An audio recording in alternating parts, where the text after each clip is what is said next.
everybody here. I know we still have some pizzas holding out back there, so if anybody is not full, dig back in. We don't need to take any or leave any here tonight. So just want to thank you guys for coming. I hear the traffic's real smooth out there, nothing going on. So I know everybody just had at it. So I think thank you so much. I see the real ladies here, huh? How about that? So I obviously you guys are here to see these guys, but we always love being a part of this and being a part of your fishing and your boating needs here. Obviously, I did want to make mention that we do have the Destin Commons the boat show this weekend. So I don't know if you guys were aware of it, but we move in on Friday and Saturday, Sunday. So we have some of the sales professionals here. If you guys are in need of anything, we're there. If you need to repower, we're going to have some service there. But if you need a new boat, we've got a couple real pretty ones around here. So whatever we can do to help, please let us know. But again, we just like to be a part of your fishing, and I hear the fishing is going on pretty good right now. I think this weekend's going to be nice. Yeah, this weekend's going to be nice for a change. Which is cool. Saturday, Sunday look real good, and Friday is pretty good. So definitely. So I think Saturday at the Commons, if you're not fishing, you can come see us between 10 and 6. I think it's 11 and 5 on Sunday. So we'll be out there having a good time. I think the weather's going to be wonderful. So please come join us. But again, just want to thank you guys for being a part of it, and get something to drink and eat, and just look forward to see you guys soon. So. Thanks, Todd. Hello, my name is Captain Mike Parker. I'm a fishing instructor at Destin High School, and we're going to have our annual fundraiser. This one too. That's also on. There's two. That one goes on the web. Yep, one. You're on the internet, Mike. All right. We're going to have our annual fundraiser this Saturday at Half Hitch Tackle. Tim helped us with that last year. He's going to be helping us again this year. And what we do is raise funds to, number one, build artificial reefs. And last year, Alex Fogg helped us put out, there's a total actually of 11 big reefs, pyramid reefs. And we're going to do the same this year. For those who want to contribute a reef with a name on it, like a memorial, we have already 5 spoken for this year. If you pay $1,000, Alex Fogg in the county contributes $1,000 to match it, because each reef costs $2,000. And so if you've got a loved one, or you know a friend, somebody that wants to put a name on a reef as a memorial, we do that. And like I said, we raised enough for 11 of them last year. But we're going to have a garage sale too. That's going to have all kinds of, a lot of it's used fishing tackle. Y'all may have some stuff you want to donate, extra rods that you don't use, or any tackle boxes, coolers. We also have a lot of boat cleaning products, brand new cleaning products, Starbright and stuff that we're going to have at a real good price that you can purchase. But John at City Market is going to come out with his smoker, and he's going to smoke a lot of chicken quarters and Boston butts, and so we'll have stuff to eat. It's going to start at 7 in the morning and go till 2 in the afternoon. And if any of y'all want to volunteer to help, do we have anybody here maybe that want to come out and help us? We need a few volunteers to help. You know, a lot of stuff going on. If I'm not fishing, I'll be there, Mike. Okay, yeah, you were there last year. I appreciate your help and all you did. But any of y'all that have some free time Saturday, just come out and help us out. But anything you got, like I say, to donate or come out and just look and purchase something, or if you just want to write a check to help us, because it also supports the field trips that we take over to Orange Beach to watch a build the reef, and we put the names on the reefs. We go to Gulf Quest, Maritime Museum. Have any of y'all ever been there over in Mobile? Y'all need to look into that. It is a fascinating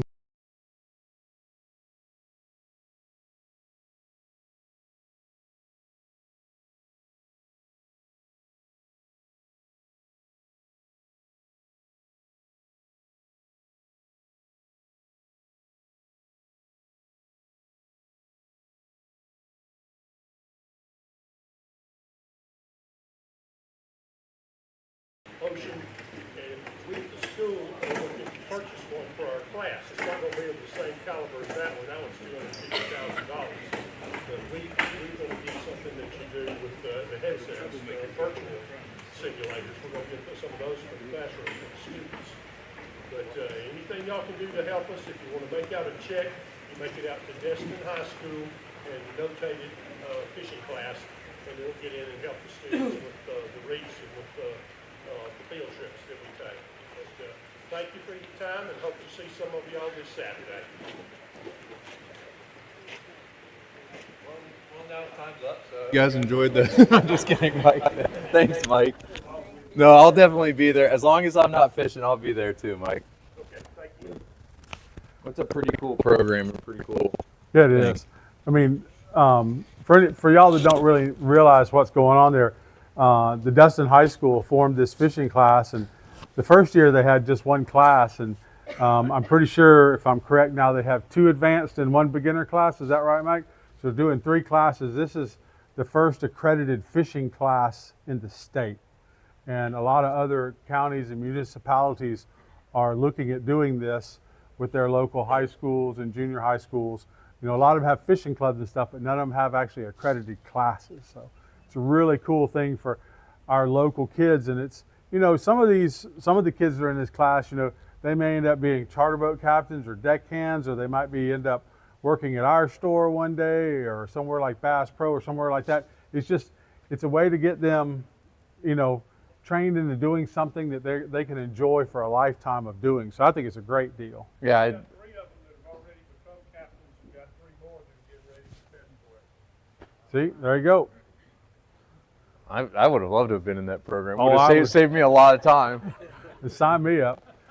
Well, for anyone who doesn't know, I'm Tim Broom with Half Inch Tackle here in Destin, and this is Captain Mark Hotze, my fishing partner with 30A Light Tackle. And tonight we're talking about one of the passion things that we love to do. You know, we've had some really good success during the fishing rodeo doing this whole slow pitch jigging thing. Mark won Captain of the Year in 2022. I think in Oh, the no, 2020. I think in the last 3 years we've won 36 divisions, or Yep. 4 years, or something like that in the rodeo. So most of them have been caught on jigs, and I'm going to have some weird opinions tonight. Like, there's systems and there's things that are designed to work a certain way, and there's a lot to do. But I don't want to talk about myself for too long. I didn't grow up in Destin. I didn't learn how to fish here, and I think that's good and bad. I think some guys like Tim, who've been fishing here for their whole lives, have a really good understanding of the fishery. And I think I had a little weird, I wouldn't say advantage, but I just didn't get stuck doing the same thing that everybody did. And I think it's been a fun, it's for me, not to get deep, but it's been a fun evolution of learning the water from you in a weird way that I've done in the past and stuff. So it's, while there are, like I said, systems and things designed to work a certain way, I'm going to be totally honest with you and tell you how I catch fish here using my tackle. And if you go out there on the internet and read about this stuff, and there's a tremendous amount of good information out there, but there's a lot of false things out there too, because they tell you have to have this reel, or you have to have this rod, and you got to fish with this super light line and different things. And we're going to talk about all those, but there is no wrong way to do this unless you just have tackle that's just overly too heavy. I think you're right, and I think a way of wording it is like it can get as, and my background's in engineering. My degree's in mechanical engineering. Like, I'm a nerd. Like, I think way too hard about fishing when I'm not on the water, or especially if like I can't get a good bite that I'm looking for. Like, I'll go home and YouTube it and read about it, and like, don't do that. Like, that really hurts sometimes. But it can get as technical or as scientific as you want it to be. But the more you think about it, it's like we were talking about golf a second ago. The harder you analyze your golf game, sometimes you just need to go out there and play golf, and then you'll be a surprisingly better golfer. And we're going to talk about these techniques, but there's a lot of days when I find I can take my jig, drop it to the bottom, and do nothing but just do this and pretend it's a sabiki rig. You're going to go, doom, and there he is. Scam. So, especially scam. It's a scam bite. And it's just bouncing it just like it's a, like I said, I watch a lot of how-tos and I watch a lot of videos, and I think about this really hard. A lot of jigging, and if you look at the history of it, and I don't think we need to get into all that stuff unless people really want to, because this has been around now for a while. But slow pitch in particular, and a lot of jigging is typically in deeper water. And we're lucky here where we don't have, I mean, you can certainly go out to 1,200 feet of water if you want to, but we have not every species, but a lot of species of fish, anywhere from 60 feet to, I mean, if you get over the edge into 300-400 feet, I use this every day on my boat in state water. And I think traditional slow pitch jigging, how it was designed and that stuff is typically in deeper water, different stuff. But I think tonight, and I'm going way off topic of your stuff here, but how I fish in state water using lighter tackle is significantly different than a lot of the stuff that you kind of expect or that you'd hear about. Yeah. But you know, the whole slow pitch jigging thing, if you haven't tried it, you need to go out and at least experiment with this, because it's a super fun way of fishing. And the best way to learn it is commit to do it one day. Don't leave the pass and take frozen bait and catch live bait. Just go jigging and let it mature. You know, I did the whole thing about when I tried to learn how to fly fish. Random story, but when I first trying to catch a pelagic on a fly rod, well, I wasn't very good at it. I couldn't catch it. I've seen a picture of this. But the first day we did it, we weren't catching anything, so we're right there around the sea buoy. Well, I got aggravated with the fly fishing, so I took and put on a stinger rig and a live cigar minnow and flipped it out there on the fly rod, and sure enough, I caught a king mackerel. And I learned a valuable lesson that day too. This was 20 or 30 years ago, before we had anti-reverse fly reels, and you had to palm the reel for drag. Well, when I went to palm that reel, well, being an inexperienced fly angler, that little knob hit me in the palm of my hand about 1,000 times before I could yank my hand off of there. But just go slow pitch and don't take all your other stuff with you, and you'll learn it much faster. And sometimes, like this time of year, where I mean, now I guess there's bait starting to show up the past couple of days. But when we go out on charter and we can't find bait or can't find the baits that we want, it's a pretty cool feeling to go, oh, we've got jigs. Yeah. Especially this time of year when things aren't nearly as heavily pressured in close. And you know, this is ridiculous. This is actually proof that anybody can do this. You know, you don't have to. You know, this is on Mark's boat even. Yeah, I took that picture. I was a little disappointed. If you popped up pretty quick once you hooked up, though. Hopefully I don't. Hopefully we don't have volume on these. Yeah. That's just fair warning, just in case. But here's of course the snapper, and then here's our favorite friend right here. But yes. we had been there for a while. We had some chum in the water. We had caught a bunch of fish too. But so I just wanted, this picture here is just to tell you about how some of this gear works. We were out we could go Thursday, and we were actually mingo fishing on this particular day and fishing with squid. I had squid and cut cigar minnows on the rod, and I don't know if this Warsaw actually ate the bottom half a cigar minnow we had on there, or if a mingo ate it and then the Warsaw grabbed it. But anyway, after the thing, we invite y'all to come up here and look at some of the tackle that we have. But when you look at some of this gear and you think, well, there's no way you're catching these fish. This Warsaw was every bit of 40 and close to 50 pounds.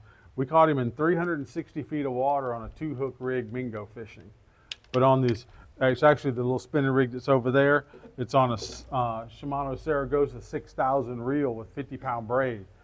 Now, did it take a while? Yeah, it was 45-minute fight, but it works. I think one takeaway from that is, yeah, you can use tackle, but I think the fighting big fish on lighter gear, you learn a lot more about how to fight fish. And I don't know what's coming up in the presentation about steering fish around and controlling the fish and getting them in quicker and all that, and we'll probably get into that stuff. Yeah.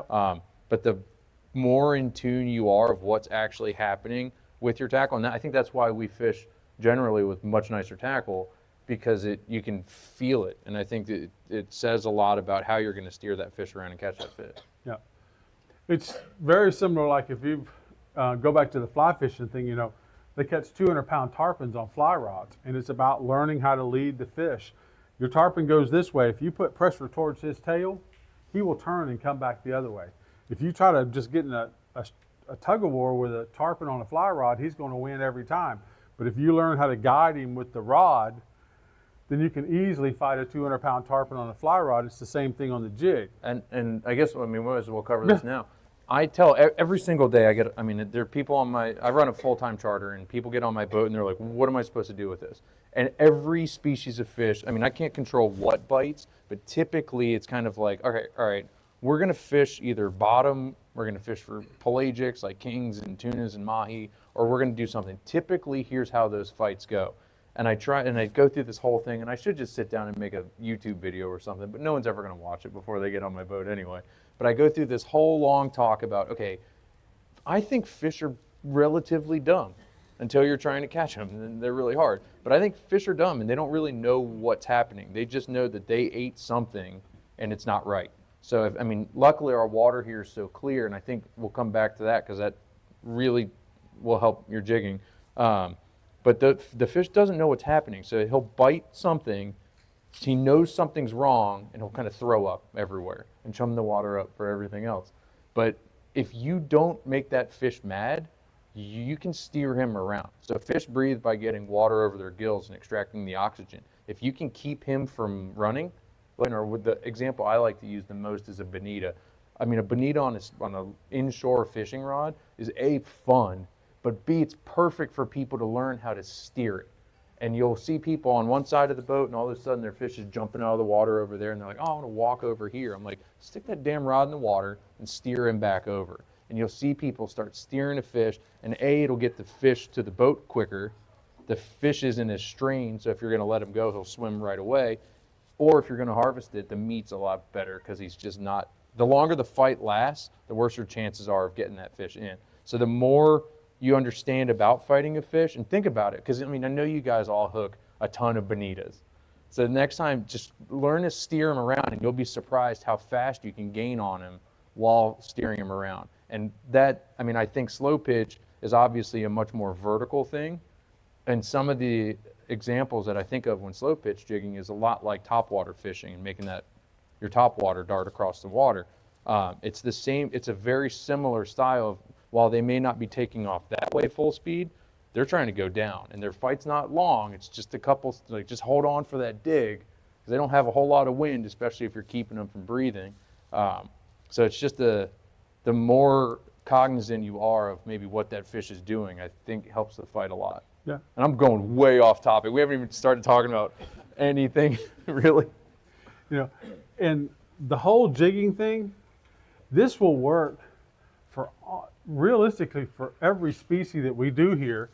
This is just one where this is a trip earlier this spring, had 2 banded rudder fish at a time, deep water jigging. Here's a couple snowies, of course, red snapper, and another pair of double amberjacks, and the one that a lot of people say this just definitely worked for. That's about a 4 or 5 pound triggerfish, and that one I think is on Captain Mark Luciani's boat. I saw him here earlier. Mark Luciani just asked me about mingo fishing on jigs. Biggest mingo I've ever seen in my life, like significantly largest mingo I've ever seen. We caught on a jig.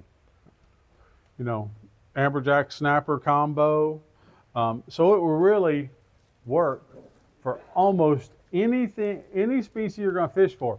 And these are all pelagic pictures, but if you're on a place where there's kings or bonitas or tunas, slow pitch jigging at the fads for tunas, blackfins, yellowfins, either one, this works for all the different species. Imagine hooking into a wahoo on this. It's awesome. Well, it's not much bigger, not much smaller. Or the combo we caught the winning wahoo on last year wasn't much bigger. So, and I'll get a 6,000 size reel. And like I said earlier, I've got weird opinions on all this stuff, and I'll get into how I do it, and which is not at all how it's supposed to be done, but it works. And like Tim said, I prefer fishing spinning gear. And we did win the rodeo with a wahoo caught on a spinning rod on a circle hook with fluoro. You know, that's out of. So one of the things you do need to do, you know, someone came up and asked earlier before we got started, they asked the question, well, where do I go slow pitch jigging at? You go slow pitch jigging in the same places you fish for everything else. If you're using bait for snapper and grouper there, you can use slow pitch there. It's not as, we got to go to a special slow pitch spot, but you do need to be able to learn how to find bottom and read bottom. I will say too, and I feel like I'm cutting you off, but this is literally like we do a lot of these seminars, and this is one that I'm like very connected to, I think. I do think there's an order of operations though when you get on a spot. Yes. Is that coming up? Yeah. Okay. But you do have to be able to find the bottom. And if, on your bottom machine, I'm sure most Garmin seems to be the most prevalent, but if you have a Garmin unit and you haven't invested in the relief shading part for your Garmin, you need to do that. If you have Simrad or one of the other brands, you need to get the Seymour charts, which is the same thing in the shading. And that one photo is out of place there, but we'll come back to that. But if you're just looking out on your regular fishing chart, this is right off of my phone in Active Captain. When I have relief shading turned off, you can look and you can see I have some places marked here, and here's a contour line. But the places aren't exactly on the contour line. Well, without relief shading, you could never go find this area. I mean, it's just, there's not enough information on just a fishing chart. But when you add relief shading, there's the same two places. That's that 240 line that we saw on the other one. This is a half a mile off the line, but yet these are right on a ridge.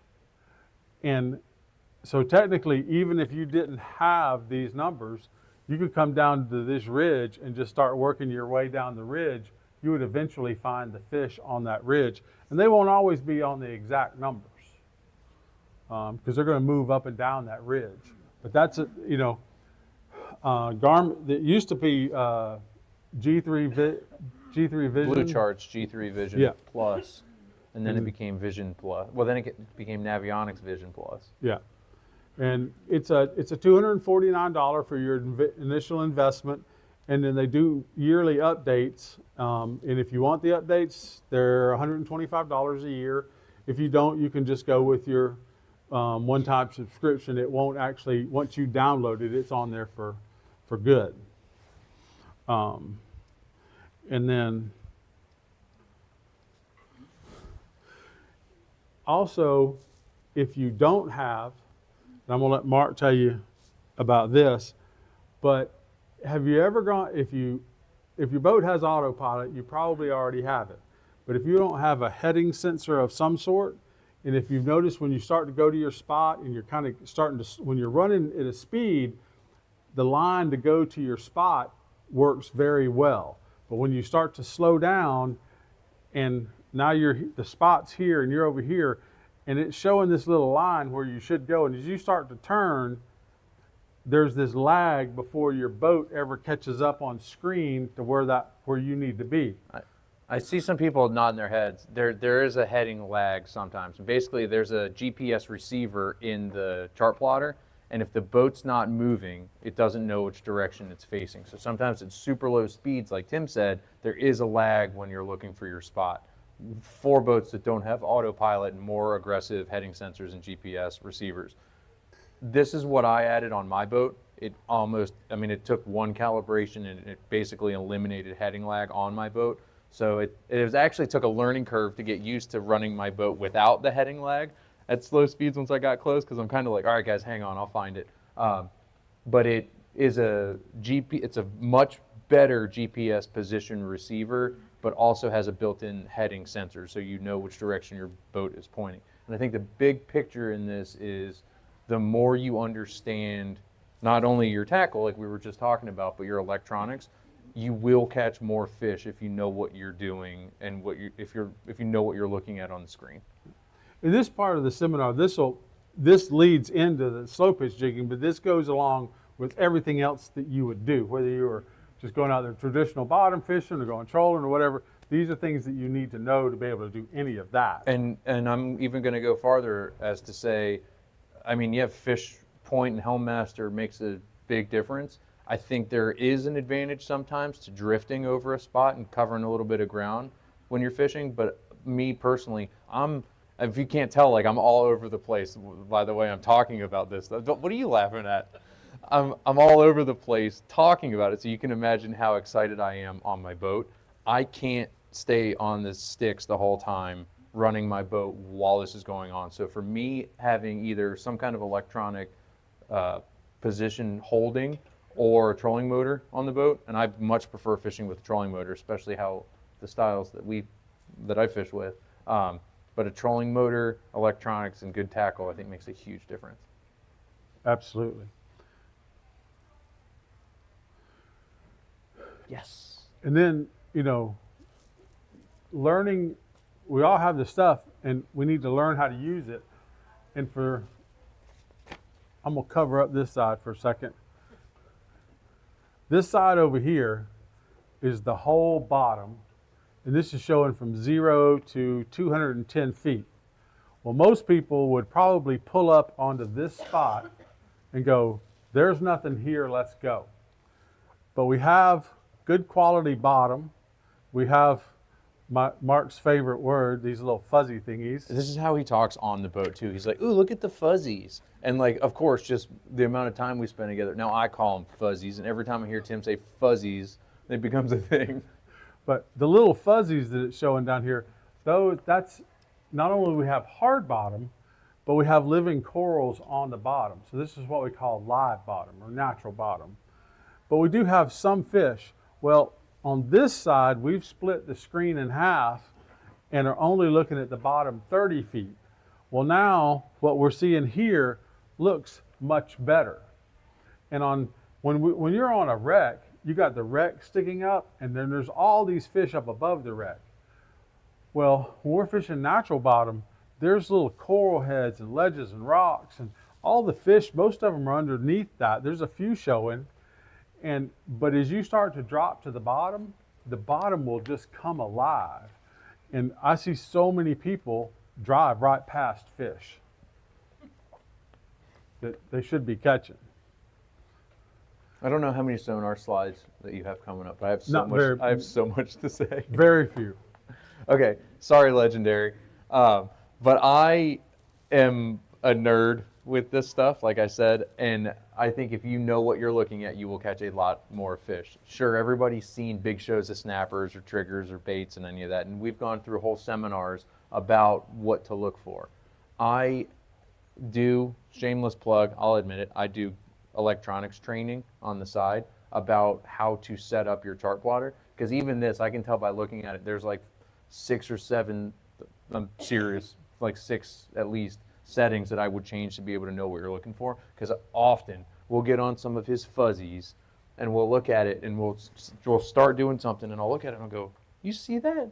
And then immediately we'll like cut something off and tie something different on, and like that. Yeah, I do have one. That actually looks a lot better.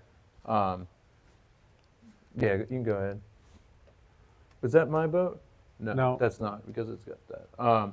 That's a similar setup to kind of how I would use mine, with a scope and peak hold turned on and a different color gain and some different settings. But I think, like I just said, the more you know what you're looking at, especially if you can kind of identify typically what some of those returns look like, you can adjust not only what you're fishing with, but how you're fishing for catching different species. So for those that don't know, you just said you would always have a scope turned on. Why? So sonar is basically, I mean, it's pinging off the bottom, and sonar comes out in a cone.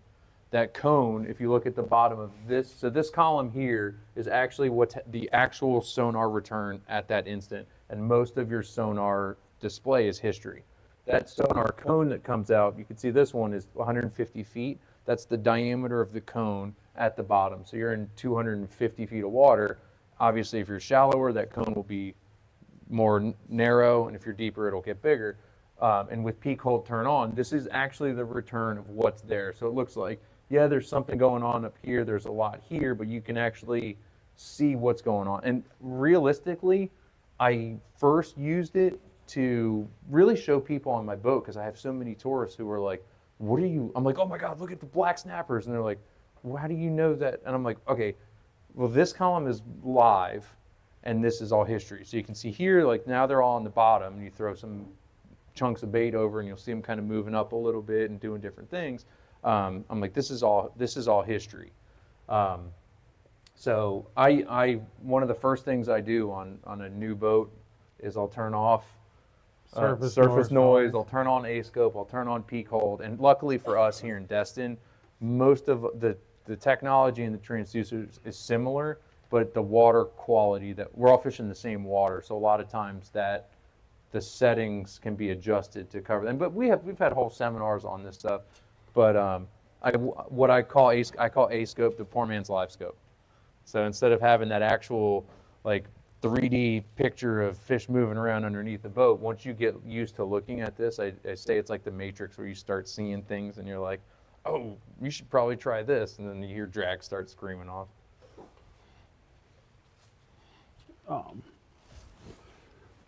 So now we're actually going to talk about jigging. So to some degree, slow pitch is a system. And probably one of the few mistakes you can make is what I would call having a broomstick. If your rod is so stiff that you have no feel, it's two things. You don't have feel, so you don't have control over your jig, and you're not going to be able to properly impart the correct action on your jig. So it is a combination of rod, reel, line, leader, top shot, jigs, and hooks. And we're going to cover all these different things in here. But if there's any one thing on here that is most important, it's the very first one, and it's that you must be fishing vertically. And by vertically, I mean when you got to be jigging your jig and it's going straight up and down. If you have a bunch of scope in your line and the jig's way over there, you're not imparting the proper action to the jig, and you have no idea what the jig is doing, and you've lost control of the depth of water, and you have to be in the strike zone, and we're going to have pictures of that too, where you need to be jigging. So that goes back to you do need light enough line that you don't have a bunch of scope to it, and you need the proper size jig. The lighter the jig, the easier it is to impart action, and the lighter the jig, the more action you get. But sometimes as we go deeper or the current increases, we have to go to bigger jigs to be able to fish vertical. And one thing that Mark said earlier, and this is on here, drifting over natural bottom, this is a good way of finding new spots for snapper group or whatever it is at a later time and today by drifting. Because you can drift and keep covering a lot of area. But if you are going to drift, it's still the same thing. You may have to go to a heavier jig to be able to fish vertically if the boat's actually in motion. Most of the strikes are going to happen once you impart action on the jig in some fashion. On the fall is when you're going to get your bite. And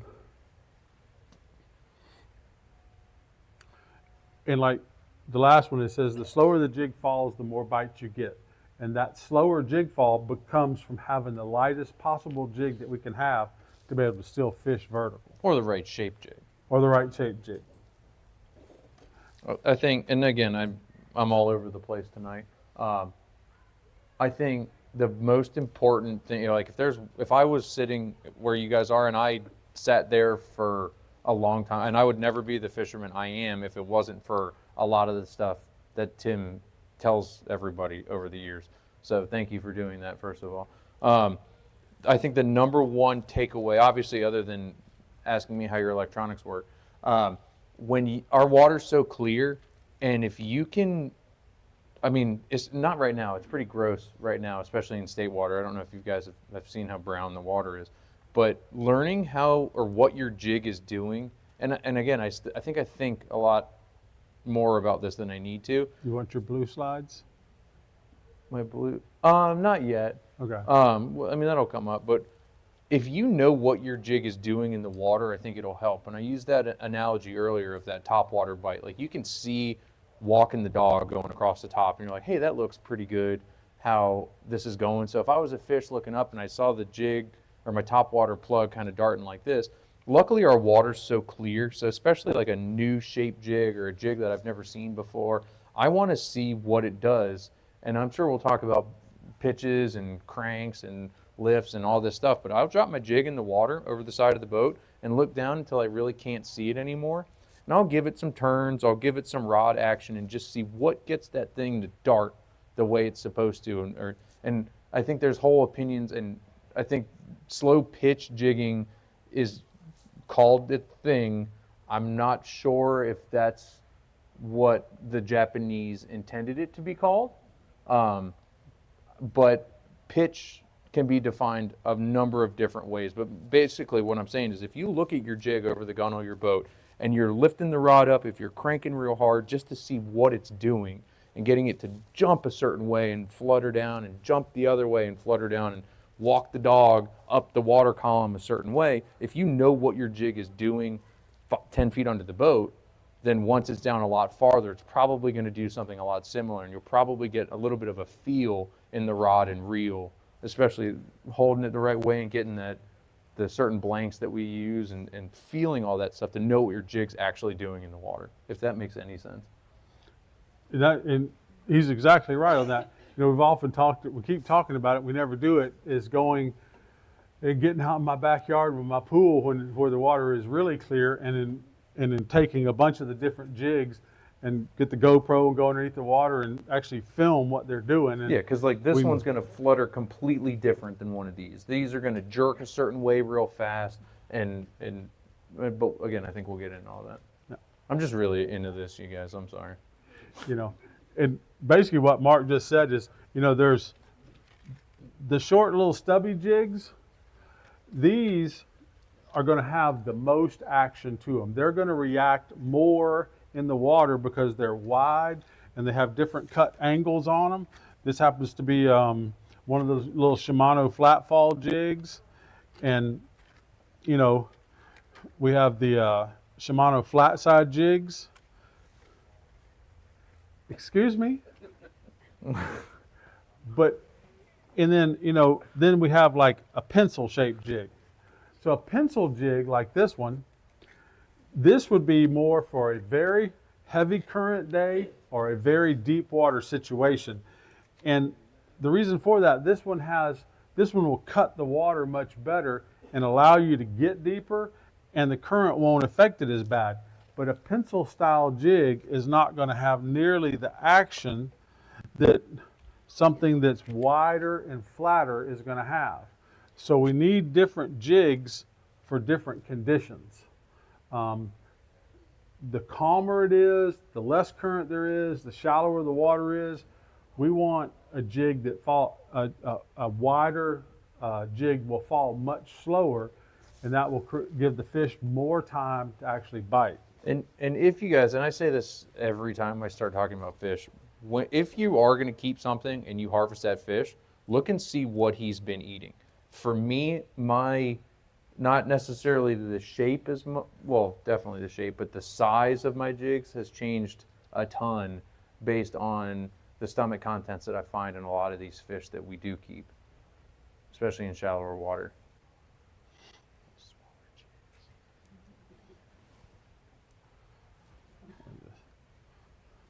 So in choosing a jig, you know, the most important thing is style.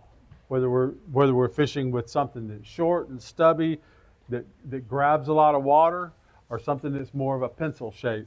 The next thing is size, because size is the the lighter the jig, the easier it is for us to impart action on it, and the slower it will fall.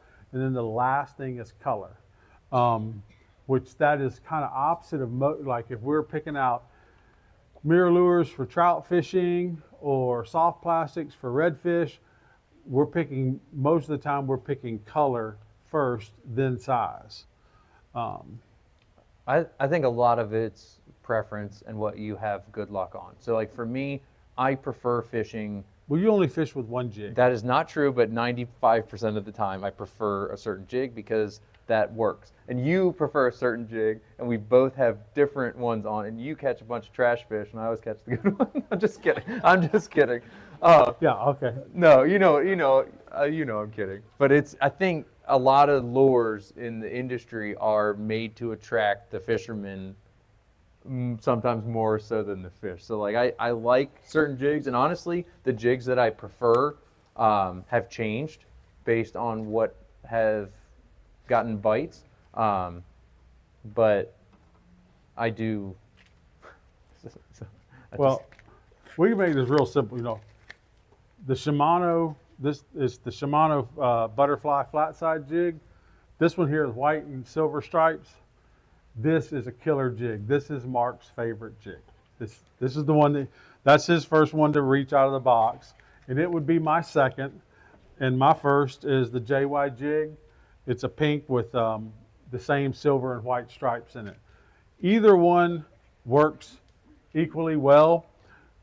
I think it'll work a lot better too, though, if you know what you're doing. So I'm going to say it again, like whenever you get a jig, and I'm sure you guys have a bunch of jigs on your boat, and when you're like, try straight retrieving it, try throwing it around a certain way, try a big crank on it, depending on your rod. Just see what it does in the water and see if you can get it to act erratically. Because a lot of like high-speed jigging, like most guys when I moved here did for amberjack, real fast stuff, it's a reaction base, it's a chase. And we talk a lot about mimicking the old, the weak, the wounded, especially when you talk about trolling or king mackerel fishing or any of that stuff. And you're doing the same thing, but instead of the chase, you're trying to mimic, I think, like a hurt fish. And if you can think like that fish, like, all right, what the hell is that thing? And you're looking at it, and I guess it's kind of like playing with my dogs. Like if I hold a toy out in front of my dog, and my dog's looking at it, and she's like, I don't want that. But if I like get it close enough where she's like, okay, maybe I want to eat this, and then I pull it away, she's like, all right. But if I keep doing that over and over, she gets used to it. And then if I kind of get closer, and then I like maybe let her get it and pull on it, and then let go and grab it back, she gets really into it. And I think it's similar with some of those fish. Like if you're doing the exact same thing, and they're just looking at it like, I don't know what that is. But if you if you change it up, if you keep it guessing, but if you know what your jig's sort of doing down there, I think you'll get more bites. Yeah. And like for me, and I'm all over the place tonight. you don't have, and there's not like one jig that you have to buy, but like for me, I grew up as a kid fishing with Rapala lures for trout and redfish. And I can get on the boat with somebody else that grew up fishing mirror lures. I can sit there and blaze the trout and the redfish on a Rapala, because that's how I grew up, and I know just the little twitch to do it. I can't hardly catch one on a mirror lure. And my guy fishing right next to me throwing a mirror lure and just smashing them. But it's what you're accustomed to, and what you have confidence in. Confidence is a big If you part. believe that you're going to get a bite, you're going to get a bite. Plus, I think I get a lot more bites on the jigs that I like because I use them a lot more. This next one, don't take this as a hard, firm rule, because wind, current, conditions, everything is going to affect this. But when you're choosing a jig, the basics is 1 gram for 1 foot of water depth, and then 1 gram for every 2 or 3 foot of water on a real light current.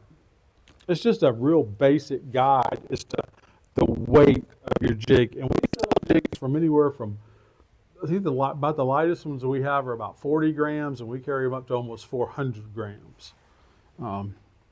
So we do carry a lot of variety in jigs, and you need to have variety of jigs. That one we are, both of us, my favorite, the JYs, Mark's favorite, the Shimano flat side jigs.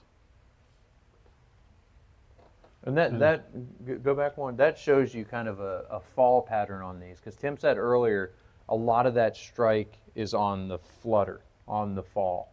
Well, I say that, but that's, Well, you'll catch one on the upward stroke. I think we just catch more on the fall. yeah. But that kind of shows you the flutter pattern. And that's something too, like if you're standing on the boat looking in the water, you can see that over the gunnel and see what the jig's doing. And like I say, if you have a pool in your backyard, the best, you go in the backyard, you can practice anytime. Just be careful when that jig gets close to the surface, because that thing will come flying out of the water if you're not paying attention. You know, and this is one where we need to know what our depths, you know, how much does one crank of the handle bring my jig up? You can see that the majority of the fish here are suspended up in a column, and there's fewer fish down here. The more time we spend in the strike zone, the more fish we're going to catch. So before you start fishing that day, you just want to put the jig out here and turn the handle one crank. How far did that move? Will it move 6 feet or 10 feet? Well, now you know when you drop it all the way to the bottom, one crank pulls me up 10 feet. Well, then I can look at the sonar and go, okay, I need to reel up 3 cranks, and then I'm going to be in the strike zone. And then where's the top of the strike zone? Well, that's 5 more cranks. So once I get 8 cranks off the bottom, now I need to go back down again. And another thing too is if your sonar's dialed in, you can see your line and your jig in the water. If not, one thing I use a lot on my boat, and especially for people who've never done it before, I use a lot of metered line.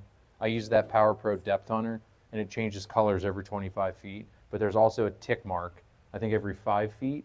So you can really say to people like, hey, drop it down until it turns green, and just kind of wiggle your rod around there and see if you can. And I'm kidding by wiggling, but use your action there. And I think sometimes, yeah, I mean, if your fish are all stacked up here and you're fishing in the middle of it, great. But I think sometimes if you're just above it, fish, if you look at them, most of them, except for like catfish, red drum, and some other fish, their eyes are on the top of their head and they're always looking up. Most of those fish feed up. So I think sometimes you can pick off some of the bigger ones if you're a little bit higher in the water column. And I don't disagree with that at all, because a lot of times if you're going, let's say we put up on a spot, we're just going to snapper fish with live cigar minnows. One of the worst things you can do is pull up on the spot and run the live cigar minnow all the way to the bottom. Because you run it all the way to the bottom, and all the little ones are going to be down there, because if they get up in the water column, they just become food for somebody else. Bigger snappers are all going to be up in the water column somewhere, generally speaking. Well, if you drop it all the way to the bottom and you hook one real quick, because they're normally, the smaller ones are very aggressive, well, you drop it down, you immediately get a bite, you pull him up, then all his buddies swim up there, and then they get all intertwined with the nicer snappers you want to catch. It's much better to work your way down to the fish, and even though if the bite comes a little bit slower, you will catch a better quality fish. And change it up too. And so one thing I'm going to tell you everything that I can. I'm not going to hide anything. Like, this is literally what I do to try to catch fish, but it's different. So, I mean, I think you guys have noticed this snapper fishing with bait and with heavier tackle. Like, you get to a spot where it may have worked on Saturday and then you go on Sunday and it's totally different. And sometimes the best guy on my boat with a rod, I'm like, there's one story in particular, and do you guys want us to get back on jigging, or do you want to? I mean, I'm happy to. Okay. There was one guy on the boat who caught 7 of the 8 snapper, and I was like, what are you doing different? And he was like, well, I dropped to the bottom and I reel up 25 times. And I'm like, all right, we're in like 60 feet of water. I was like, can you show me that? And he dropped down and he reeled up, and his bait was like 5 feet underneath the boat, and there was snapper everywhere. And I was like, how did we miss this? And I was like, so, all right, guys, adjustment. And everybody was like, so we drop down and reel up 25 times? I'm like, no, literally just put it in the water. But it's one of those things where, like, sometimes I've had my best bite with this thing literally just sitting on the bottom, not moving. And sometimes you think about maybe the boat's rocking and it's picking up and putting it down. I've had in free spool just sitting on the bottom because I'm helping somebody untangle something or unhook a fish over here, and I'll kind of close it, start reeling, and I'm like, how did that happen? So then I look at the guy next to me. I'm like, hey, just let your jig sit on the bottom.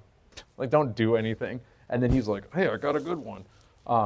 Just one thing I will say, my big point is I feel like it's different. So if somebody's telling you you have to do it this way, or you must use this and you have to do it this way, like, no, you don't. A lot of the tackle you have, as long as you know what you're doing, yeah, there's a system, it's designed, it's easier, there's more wiggle room for failure, I guess. Like if you do something wrong, it's more forgiving, but it's different every day. But one thing I'll say not to do, this is the same boat I have, don't leave this in a rod holder with your jig in the water. Because that boat will be rocking in the waves, and then all of a sudden, a king mackerel or wahoo is going to smack that jig and take everything with it. So we've had an awful lot of bites, and 99% of the time, if I've got people jigging or bait fishing, and there's kind of like 2 seconds of no action, yeah, I'm grabbing a rod and I'm going to try to fish off the side, see if I can hook something and hand the rod off, and then somebody will hook up, and I'm like, put mine in a rod holder, go over here, and then my rod's screaming off in the corner. I'm like, there's too many rods at the same time. So just be careful leaving a jig fluttering in the water when it's not in your hand. I'm all over the place. So if you go on and read about slow pitching, or you go on and watch YouTube videos about slow pitching, there's going to be fairly differing opinions on this. That does pitch mean that we pitch the jig with the rod, or do we pitch the jig by motioning the handle of the reel? It's actually both. We can use just the pitch of the rod, or we can leave the rod basically still, and by turning the handle, the rod will bend as it starts to pick the jig up, and then when you do that one little quick crank, then it goes flip, and then the rod tip flips the jig into the air, or you can use them in tandem with each other. Jig with the rod and jig with the reel, or pitch the rod and pitch the reel. It can be done all 3 ways work. I like to think of pitch as, and this is weird. So my first time that I ever did this, I lived in Japan for a while. And I don't speak Japanese. I don't know what anybody was saying. I just think I'm a pretty good fisherman, and I caught some really good fish. I like to think of pitch as like the whole cycle. So, and not so much what the rod and reel's doing, because that feels like an extension of my body. But I think about what the jig's actually doing. So I think about like, okay, if I can shoot the jig up this way and let it flutter, that's a pitch to me. And then if I can shoot it up and let it flutter, but it's not, personally, I don't really care for the name slow pitch jigging, because it's confusing to people. And people are like, well, do I go real slow? I'm like, hell no, sometimes I go fast on this. I mean, you're trying to make that bait look erratic and appetizing to something different. So yeah, that's my favorite graphic, which really shows it. And it's a matter of making the jig do different things. You can see here, there's high speed lift, half or 1-to-1, half crank, different things. Vary what you're doing as you're coming up, especially the first few stops you make, to find out what the fish are feeding that day. And it's a huge change of pace too. So like you've got a high speed lift, but then these without falls in them. Yeah, I guess it says without falls. You can see it. It's like walking the dog with the top water lure, making that thing dart certain directions and do stuff. The difference over here, they're doing the same kind of thing, but between each pitch, they're giving a little slack and letting that thing flutter. So it's kind of like a flop up, flutter, jump over here, flutter. It's just a different thing. So for me, it keeps me from getting bored. Like I don't like sitting still on my boat a whole lot. I don't like it. So if I can really feel it, or if I'm like, all right, well, this isn't working, this isn't working. The hardest part about this though is remembering what you were doing when that fish hit. Because somebody will get hit and I'm like, what were you doing? They're like, man, I don't know. I just caught that grouper. I don't know what just happened. And I'm like, well, I don't know how I was catching it either. So That's when it's time to go back and review the GoPro. yeah. What the heck were they doing? And luckily there's GoPros on the boat, so you can just yell, GoPro, start recording, and then look at it and go, all right, you were doing nothing when that hit. But I think the most important part of this graphic to me is showing like this is more of like the same analogy of walking the dog with the top water, just changing direction, pitching back and forth, kind of erratic, giving it a little bit slower action. So like my dog analogy, that fish isn't bored looking at it. Because I think just like bass fishing in the spawn and stuff, it can be a reaction bite. It's just like it's bass fishing at Destin in July and August. And I think that's why this was designed and how this came up. Like, how can you catch fish when they're not necessarily feeding? Like, can you piss? Can I say that? Yeah. Can you piss this fish off enough to get a bite?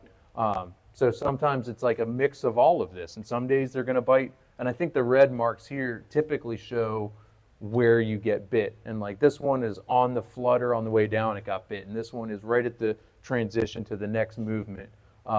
So we joke a lot and we say like you can't really do this wrong. Yeah, there's like a technique and a style and a thing you're supposed to do, but realistically, I mean, if you follow that order of operations that I brought up earlier, you'll probably hook something.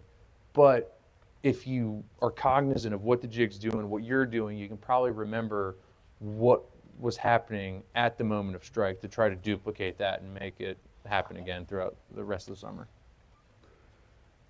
And then, you have to rig the jig. Most of the jigs come to some degree rigged, but it is very important on how the jig is rigged. Some jigs come with no hooks, no terminal gear on them. They just sell just a jig. Most come with either a single hook or some variety of 2, 3, or 4 hooks. But it's very, very easy to lose fish that you did hook because you don't have it rigged properly. It's real important and we have a little different opinion on this, and it's both work really well. But the one thing that we have in common is on the end of the lure that we're going to tie to, and this is the top up here, but you can actually see it a little bit better on the bottom. You don't tie, there's a split ring and then there's a solid ring that the hooks are attached to. Your line needs to be attached in such a way that the pressure comes directly from the hook through your leader into the rod. So if you've tied on to the eyelet of the lure or the split ring, that is wrong. You must tie to the solid ring. That way the lure is free and there's direct contact from the fish to the hook to the leader to the rod and everything that you're going to fight. I like it better with the more hooks the better. I'm fine with having too many rather than not enough. But Mark doesn't like it that way. And maybe we're just super lucky, or maybe I'm a fishing nerd and think about it too much, but we catch a lot of fish. IGFA released a whole bunch of slow pitch records that are, I think, very obtainable on a lot of them. IGFA rules won't allow 4 hooks on a jig. I think when slow pitch jigging came out and was invented, they were using 4 hooks, and I think that's why some people adopted that and started going through it. Yes, I was just looking at the back of these, because a lot of these on the back will tell you what the action looks like, and obviously like how it's weighted and why the hooks are in a certain way. Most of them will tell you what they're made to do on the back. I sometimes will run this exactly how it is out of the package. A lot of the times. That's how the engineers at Shimano designed that, and at Jig Pro, they wanted it to be like that. I don't like having 4 hooks on mine, because am I going to cut my line off and send it into IGFA and go through that whole process? I mean, realistically, if you're fishing 3 hooks and not 4, is it that big of a difference? Maybe, but I mean, if you also end up with a world record out of it, isn't that pretty cool too? Yeah. And I think too, hooks will walk. So again, I think what most people are comfortable with are king mackerel. you've seen king mackerels hit a trolling plug where they get that back hook in their mouth. Then they're flopping around, and that front hook will flip around and get them inside, and that front hook will come out. So a lot of times too, like you'll see not only, yeah, they may hit it on the fall and attack the head side of the lure, but when you get that fish up to the boat, be aware of like, okay, which hook did I actually get it set in that? Was it the back one? Was it the front one? And then kind of adjust maybe where you put your hooks or how you're fishing based on how he was hooked. Because if you hook him, if you get that fish up to the side and he's snagged at his dorsal fin, he probably had a hook in his mouth at some point. Look at his mouth and see if there's a hole in it, and see if maybe that hook walked around. And the main reason that I like hooks on both ends is when you're jigging the jig, a fish is generally going to attack the head of a bait fish, whether it's a live bait fish or a jig. Well, depending on where you are in the pitch motion, this is the head, and now this is the head on the next. The head changes orientation as the jig does this. So I like to have hooks on both ends. That's why I always have a hook on the end of the lure that the fish is most likely to strike. Now, the one thing that you do want to do is if you're going to use hooks on both ends, you need to make sure that the hooks are not so long that they can touch each other. If the two hooks can touch each other, the jig will tangle more times than it will not. And also too, like if you're doing something a little weird, just be cognizant of where your hooks are if you're hooking your own leader a lot. I think it can have a lot to do with the technique of maybe what you're doing, how much slack you have in your line, the tension you're under, the kind of action you're giving it, if your jig's actually flipping around and tangling up in your own leader. Yeah. So, but the main thing you need to realize here is that you must attach to the solid ring. That way, once you do hook a fish, you're fighting directly in line, and you're keeping the pressure on the fish. I do run mine slightly different. Well, I'll let you keep going. But you still have it. Yeah. It's still in line with. Correct. As long as it's hooked on this top one. If I'm hooked on the other side of the jig, then it's different. So in other words, if my jig is here and I hook it on this back one, I have that lever arm in the middle hinged. Yeah. So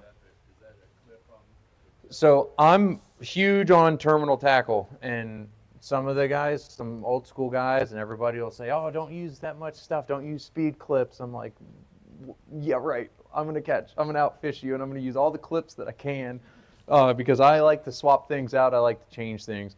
What I like most importantly, and I think this is probably somewhere in your next couple slides, if not this one, I like to drive my boat real fast. I mean, you can tell by looking at it, like these things want to go. I don't like trolling. You already know that. I like to get from spot to spot quick. I like to drive like this. I like to have it easy enough that I can take my jig out. If I leave my jig in a cup holder from spot to spot, that's fine, yeah. But I like to go, and I don't want lead swinging around. The same way I bottom fish with my snap-on, or we do with our snap-on leads. I'll run my leader to a swivel. This is a ball bearing swivel to a split ring to my assist hook. This way I can use a pair of split ring pliers and throw on whatever jig I want. So yeah, I've got tackle on my boat loaded up with jigs with extra hooks on it or whatever.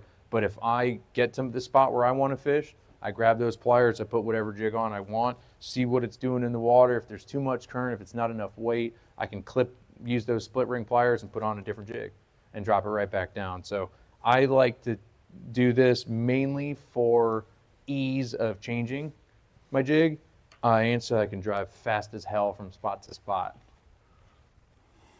So we covered those. That's the split ring pliers we were just talking about. And good split rings too. Yeah. Bad split rings will open. Buy the owner split rings. Don't buy the little. I think we have one at the store. I think they're made by like a company called Hildebrandt. For $1.99, you get like 2 dozen. And these you get 8 for $4.99. They're quite a bit more money, but these do not bend out. Same thing with your solid rings, buy a quality solid ring. You know, they make all kind of different. There's Owner, there's Jig Pro makes sets. We carry hook sets by BKK, several different brands. Just buy a quality brand and they come in like 3/0, 5/0, 7/0, and then they come short, medium, long. That way you can space the hooks out on your rigs really easy. Most of the time for bottom fishing, we suggest just using regular monofilament for leaders. But with the slow pitch jigging, there is some definite advantages to fishing with fluorocarbon for that, because we're going to fish much higher up in the water column sometimes. Yeah, and most of our jigging here in Destin is much shallower water relative to a lot of how some of this stuff was designed. Like, you can jig this stuff in thousands of feet of water. Like, that's great. And I honestly don't think fluoro matters if you're at 1,000 feet deep. I mean, maybe, I guess, for a little bit of abrasion resistance, but I don't think, I mean, it's a reaction bite. I don't think that matters tremendously. Now, I say that, but everything I have is rigged exactly with 60-pound fluoro. I like fishing a little bit heavier, but I do think the way I slow pitch in Destin, I don't think it, I mean, I'm still going to put fluoro on because I don't want to go spend all the money, spend all the fuel, get out there, and then not get a bite and go, damn, I should have used fluoro, you know? You know, and something we didn't cover too is, you know, we do need to have braid for this.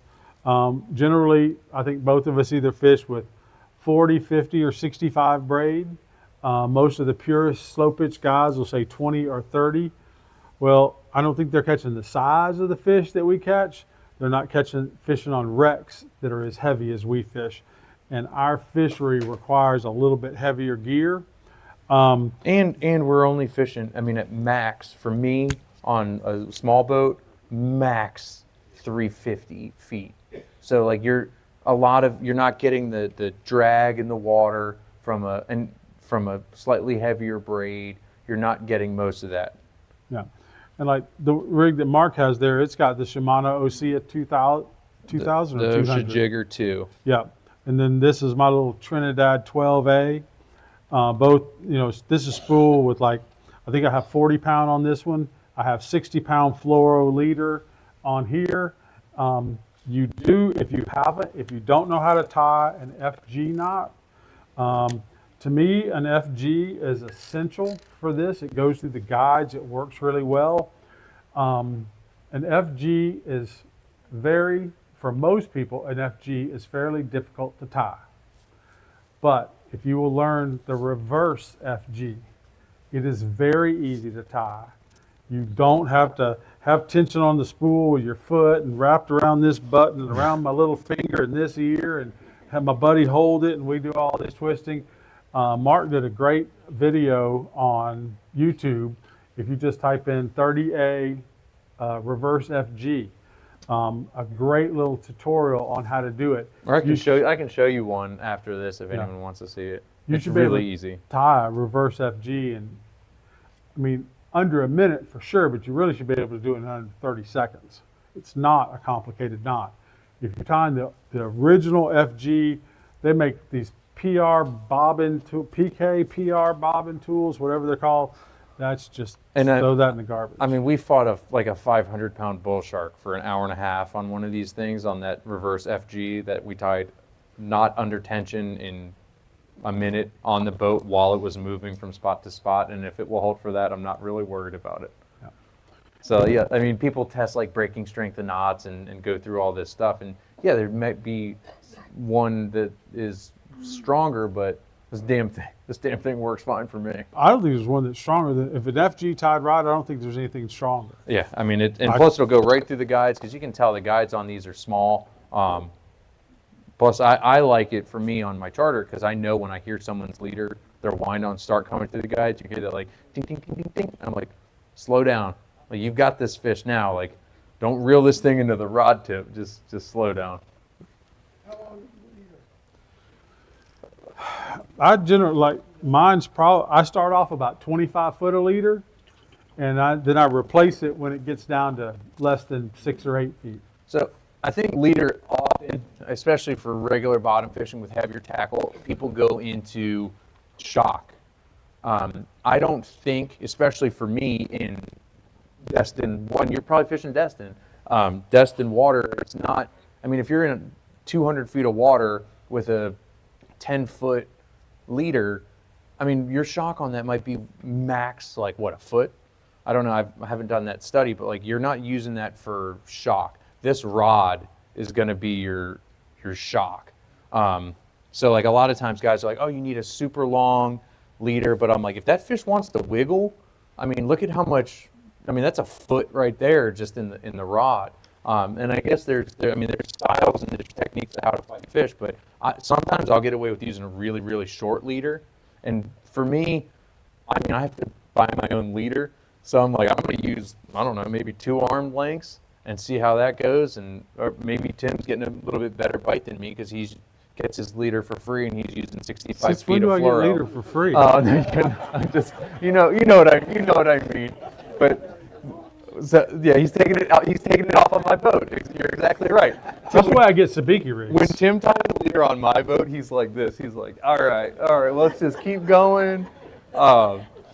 But no, for me, I mean, I'll probably do, if I'm, what I like to do personally is I'll do like just a bunch of arm lengths, just enough to get a good wrap on here, because when it starts getting chafed up from gill breaker or gill plates, or at the bottom if people are all the way to the bottom, when it does start getting chewed up, instead of tying on a new FG and a longer leader, I like just being able to cut off like the bottom foot of it or whatever. And especially like if you are fishing deep and you get one of those fish and he's floating on and he's got barrow trauma, which is a whole nother conversation to have, and he's spinning on the way up and he comes up with his eyes popping out and his stomach out of his mouth, you're definitely going to have a chafed leader. So I mean, if you check that, and if your leader's a little bit longer, you can snip that and retie on your swivel or your solid ring or whatever you're going to do. But you can see on mine, there's not much, but it might be 15 feet. What about spiral guides versus your standard? I think, I mean, it's cool. I think we have some here. It'll definitely help the twist depending on the construction of the rod. Some rods are kind of designed to prevent that, but that acid wrap was for that. I think if you're holding this reel in your hand, and some of these reels are designed with a spot for your index finger and your thumb, if you're holding it right and you kind of have it kind of pinned under your elbow the right way when you're working it, and then you get it in the right spot and you're fishing it right, I think it's pretty hard for a little rod to want to roll. But acid wrap rods aren't. So you look like you're about to say something. What they're really designed for is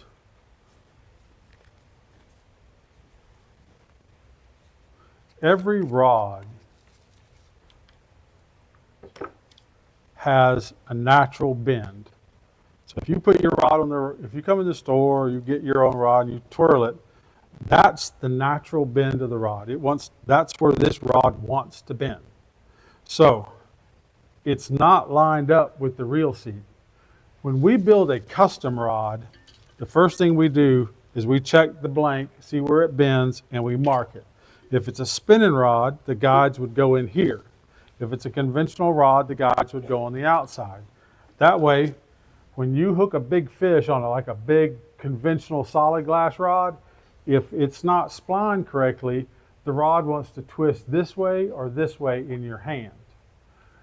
This system of acid wrap, where the guide's wrapped underneath the rod, they take most of that error from the rod not being built on spline out of the equation. That's its main purpose. But like Mark said, on a rod this size, while it is a cool concept, I don't know that it adds that much advantage. Like if you're on like a 30 wide on a broomstick rod and you're like have it on your hip and you're like, well, this is weird. But on these, like it's a lot different fight. Plus, I think in general your fight is a lot more, I say intimate. more fun. It is. Have Questions? you used a slow pitch rod before? Yes, sir. Yeah. Can you just kind of demonstrate just sort of your technique from start to finish doing your slow pitch jigs? I'm a fast pitch, so I'm trying to put that together in my brain. How to do the So when you say fast pitch, do you mean you just vertical speed jig? So that's I think a huge thing in it is the word pitch. So people are like, what makes it? Because you can slow pitch jig fast. So and realistically, it kind of changes all the time. Sometimes it's just a crank, because the rods are designed really to, and I played hockey in a different life, and I use the analogy, which probably helps nobody other than me explain this.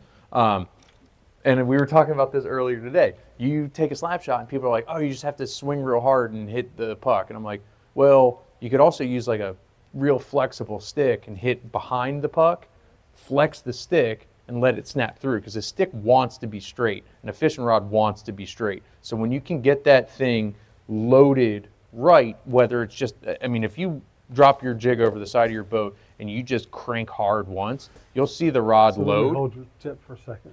So if you cranked really hard, what would happen is, just pull up a little bit. This is what that would happen if he cranked really hard. And then if you let go fast, it'll shoot that jig up. So Sometimes that's it's, put tension on it again. When you've cranked and bent the rod and I let go, that was a pitch. that jig goes boom. And then if you do it again real fast, you might make it shoot again this way. So you can, I think it depends on the jig and your combo on what you're making what you're making the jig do. So like over the side of the boat, if you kind of like lift up on the rod real slow, you might see it go up. If you kind of lift up faster, you might see it jump. If you crank a full turn, see what your jig actually does in the water. If you crank a half turn, see what it does, and then start playing around with it. And luckily our water here is so clear you can see this, to kind of play with it to learn what your jig is doing. Does that make any sense? So how does it look like in real time? I guess you're not- How am I going to do this? I'm going to get that hook in my hand, aren't I? No, I'm just gonna put it on the ground. So, slow pitch is, and then fast pitch, I can do either, and I can do it by just the rail, I can do it by just the handle, or I can do it as a combination of both. And you've got times too where you might want to shoot that jig up and just let it flutter down the entire time. But I think the biggest thing is a change of pace. So yeah, you can do the same movement over and over and over, but that fish is looking at it like, I don't know what that thing is doing, but by changing it up and figuring out what's working that day, it really helps. That was probably the most confusing answer I've given. No, so, question, like the combination, use the combination sometimes to find where the fish are in the water column? Yeah, so what I would do first of all is, if you know what you're looking at on your sonar, it helps a lot. So for us, like I'm just thinking about, like if the three of us are on my boat and I'm looking at my chart and I'm like, damn, there's a really good show at like 160 feet. So I might say, all right, get that jig down somewhere around there, maybe a little bit lower, and get it in where they can see it and see what you can do. And if you get up out too far up and nothing's happening, let that thing flutter back down and then maybe jerk it hard and see if you can really piss that fish off and see what happens adjusting from there. But I think that all stems from knowing what you're looking at on the chart. Otherwise, you're just kind of like, it's like the topwater analogy. If you're on a boat on a tower and there might be a fish over here, but you're casting way over there, he might not even see it. And if all well fails, just put a live cigarman on the bottom of the jig. Don't take bait out. So if you seriously want to do this, don't even take live bait, because that same thing will happen to me. And I'm running a charter, and people are looking at me because they expect fish.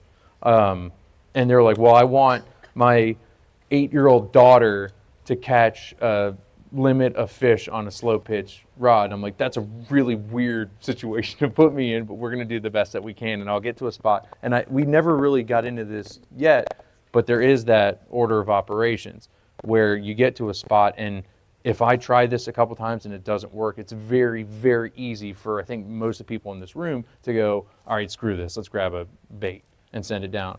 I do think that often, too, on my boat, somebody's on live bait, somebody's on cut bait, and somebody's like, hey, can I jig? And I'm like, sure, but this is going to get really weird. I mean, if I was to fish down on the bottom and there's a live cigar minnow, a frozen cigar minnow, and some weird metal thing jumping around over here, but you'd be surprised. Sometimes they will hit the jig. As a matter of fact, my last trip that I took out, dead bait, frozen bait, live bait, cut bait, bonita, squid, frozen cigar minnows, 0 bites. Dropped a jig once and hooked a scam. Which I was like, and I looked at him and I was like, I told you that was going to work.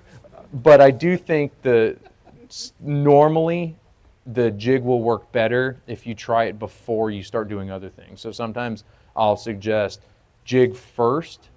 If it's not working after, for me, I mean, I say this a lot for seminars, I'm like, give it some time. But realistically, for me, on a charter with paying customers, expecting to catch fish, I don't give it as long as I should before I start switching to other baits. But I do think if you start live bait and then try to jig, sometimes it works, but the overall percentage, your probability of catching a fish is better going jig, frozen bait, live bait, as opposed to the opposite.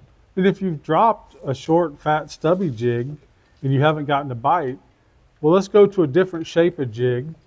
One's a little lighter, a little heavier. Let's try a pencil jig. Let's try changing colors, because it's still, there's an old fly fish term called match the hatch. And sometimes we have to experiment a little bit before we catch our first one. Once you catch your first one, then you'll catch a whole bunch more. But what are they, just because they bit silver and white yesterday, they might bite pink and black today. And they might bite a jig that's about this big. Yes. So the depth really doesn't have anything to do with your on keep, or do you just use like a day glow jig? Repeat the question for Yeah. So the question was, does the depth of water change the color of jig? I want my jig to have either glow or can't think of the word. It's not luminescent. UV. UV. I want my jig to have either UV or glow on it, as long as it has one of the two or a combination of both. And you can have glow and UV in any color, so long as it has one of the two. I've caught more fish on glow, something with glow in it, than without. But again, I also use it a lot more often. So me personally, like if you were on my boat, I'd give you one with some kind of light, not refraction, but some kind of glow. When we first started slow pitching, or when I first started, I went with the normal stuff that, okay, this is what works for all kind of bottom fish stuff. So I went with stuff that looked like cigar minnows and herring. Those baits didn't work as good as some of the other colors, especially anything that has glow in it. Unless you're fishing really shallow, and then I like things that are really shiny. So I think sometimes like some of these that have a mix of glow and something that'll reflect the sunlight helps a ton for me. Because I mean, I don't know, and I should probably know this as a self-proclaimed nerd, I guess. I don't know how far sunlight can penetrate into water, but 90% of my fishing is less than 100 feet of water. So I'm using smaller jigs. It's a little bit more, I think it's a little bit harder. I think a lot of jigging, once you get in deeper water, I don't necessarily think there's the same amount of bait. And especially here, I don't think it's the same amount of pressure. So sometimes I think if you locate those fish and you know what you're looking at on your sonar, and you get a jig in the strike zone, you know how that jig's reacting. And I mean, not just like if you've got any tension on the line and that jig is just straight falling through and not fluttering or have any action, if you have any situational awareness of what your jig is doing, you're in a strike zone, you're on a spot with fish, and you're in deeper water, I think for me, when guys call and they're like, hey, I only want a jig, I'm like, we might need to go out a little bit deeper for a more consistent, like traditional slow pitch that you'd see on a TV show or something like that, as opposed to some of the state water stuff where it's a smaller jig, a little bit shinier, and a little less how it was invented when it came out. What else we got? Tim, do you always use a swivel on your rig, on your jig, or do you just go straight solid ring sometimes? I like a swivel. If I'm using a big jig, I will, if it's fluttering a lot, it's getting a lot of action, I will use a ball bearing swivel or something like that. I often use a very small jig in state water, which I also use to cast to breaking fish. I think you know exactly what I'm talking about. I use it for every species of fish. I use the same combo: vertical jigging, slow pitch jigging, casting at breaking schools of redfish, Spanish kings, everything.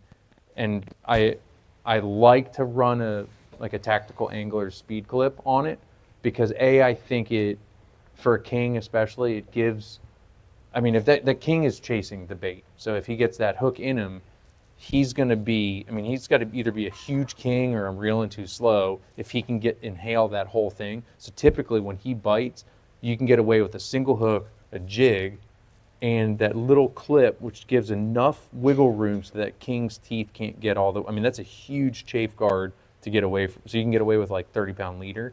But I'll use that same thing because that split ring, or I'm sorry, that ball bearing swivel or that tactical angler's clip also kind of acts like a loop knot. So like when you bass fish and you have a loop knot, you can get a lot more action on it. So it gives enough distance from your leader to get a little extra action on it with a little extra terminal hardware. So I say that's what I like to do. Like if I was rigging everything up at home the night before, I'd probably use a little bit more hardware, but on the boat, when somebody's hooked up and there's a school of fish jumping on the surface over there, I'm going to cut that damn thing. I'm going to tie it on whatever jig I have straight to the leader and launch it back out as fast as I can. What size speed clip do you go with typically?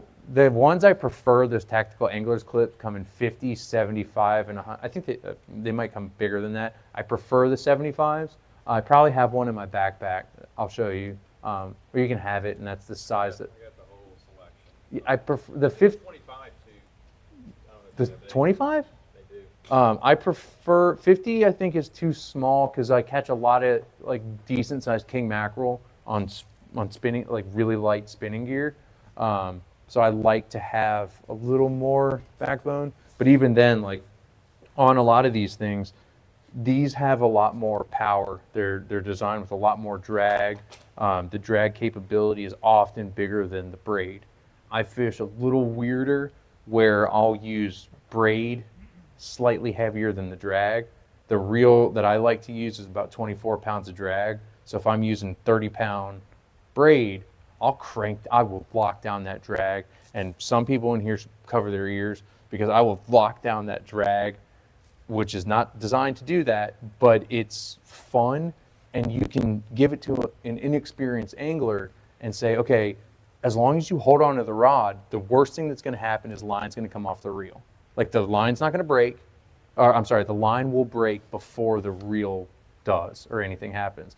So you can lock down the drag and get past some of those big runs or some of that stuff fighting a heavy drag on a lighter drag on a heavier line. Which is really weird. If like hearing myself say it, I'm like, that doesn't sound right. But then Tim gives me a lot of stuff because like I'll fight lockdown drag with 30-pound drag, but on a 24-pound max reel. And Tim's like, it's too much drag. I'm like, he's taking off line. Like it's not like I'm not that bad. But if you're on 50-pound drag and on a conventional reel, you know what I mean? Like that line will snap. That was a really confusing answer too. I'm all over the place tonight. I'm sorry, guys. Hopefully you guys learned something though. What else we got? Yes, Yeah. sir.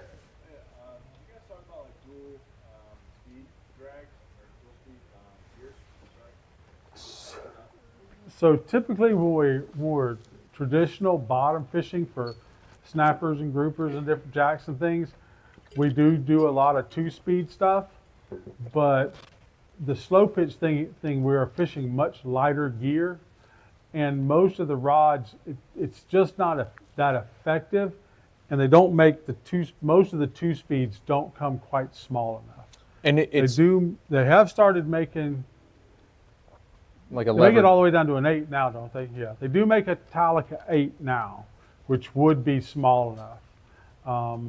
The Talica 12 is a little heavy, but a Talica 8 2-speed would work. And a lot of this is like, if you look at how narrow the spool is, it fits in your hand pretty good. It's easy because I mean you do use it a little bit more. Like there's a lot more movement, and some of those bigger 2-speed reels are a much wider spool, and sometimes you'll run into some line lay issues where you're trying to use your thumb and get things to lay right. But on these, like you can see, my thumb pretty much takes up that whole spool.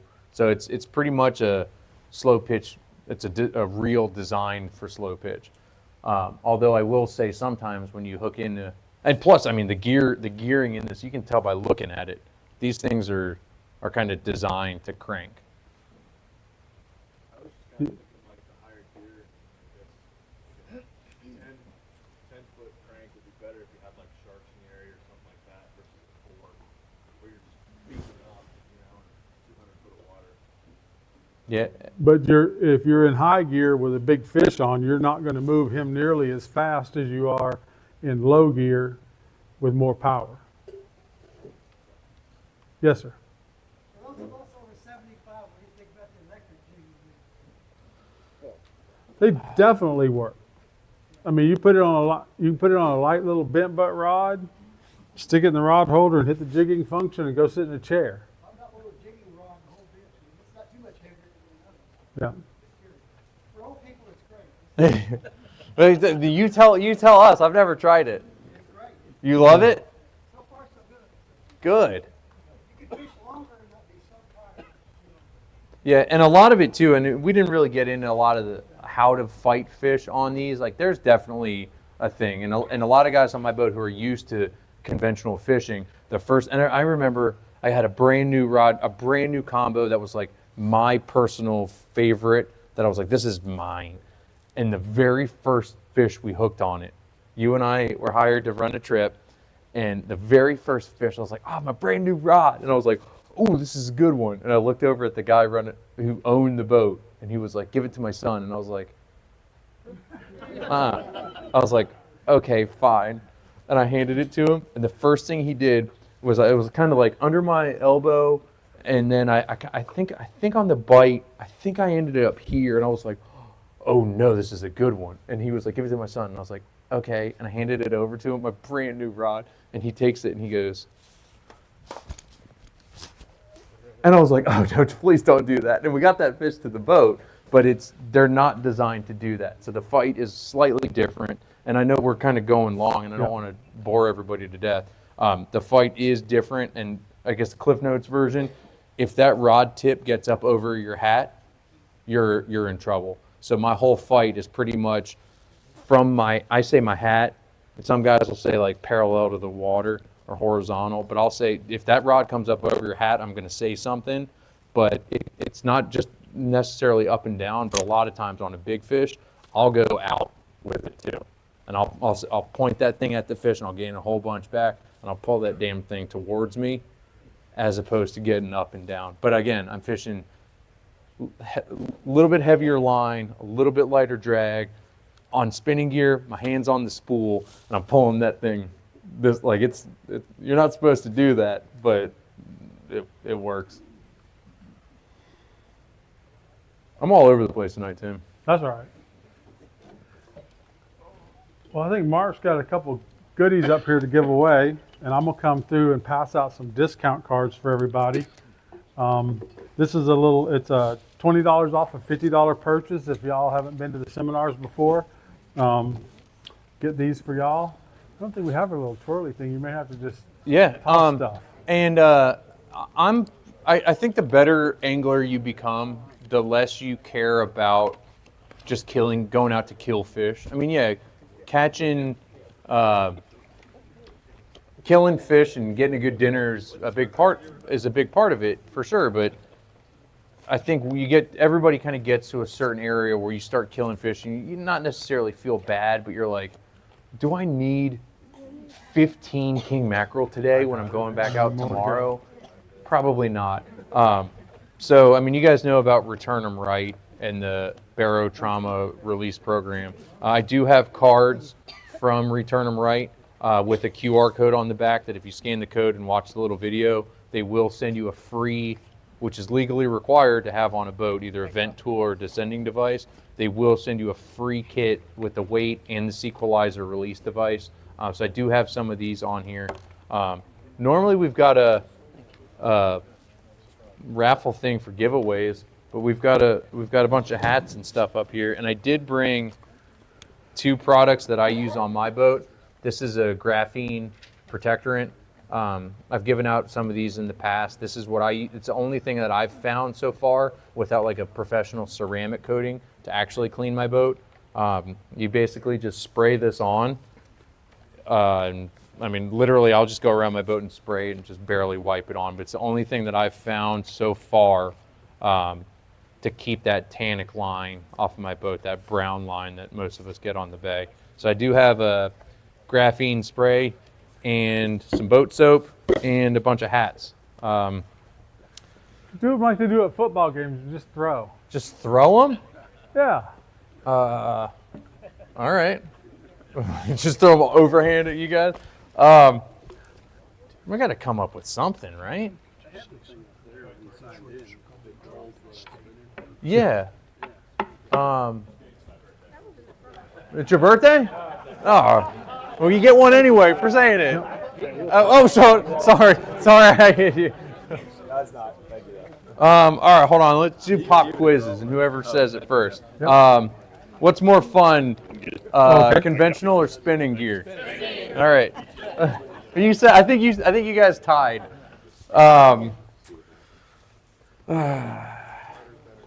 What's that? Lighter's better. Weird. You win. What else do we have?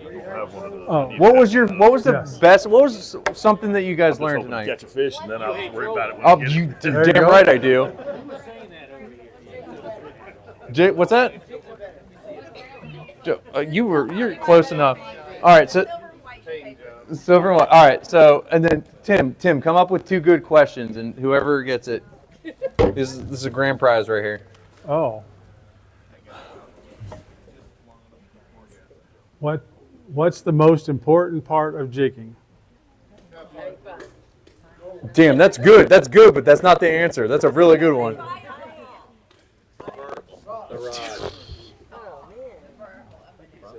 Soap or graphene? Soap's great. Thanks, man. That doesn't have wax in it, so it won't just, I prefer that. And then this has a little nozzle on it. Where will the Destin High School fishing reefs be deployed, state or federal? Oh. Well, I only have one, you guys. Damn. You have to come up with a better question because everybody knew that. Who's going to volunteer to be at the school event? You are, if you're not fishing. All right. You need a harder question, buddy. Who's got an Everglades? You? Me too. You got a neighbor who has one? Are you going to go wax his boat for him? How about you just roll it down the center? And No, that's a bad idea. That's a bad dive idea. and scramble. Come on. Just roll it down. Do you guys have any other questions for us? Can I get that? The wax? You don't even have the boat. Good question, man. You don't even like the boat. You just asked Yeah. for it. We want to thank everybody for coming out tonight. Next month's seminar is,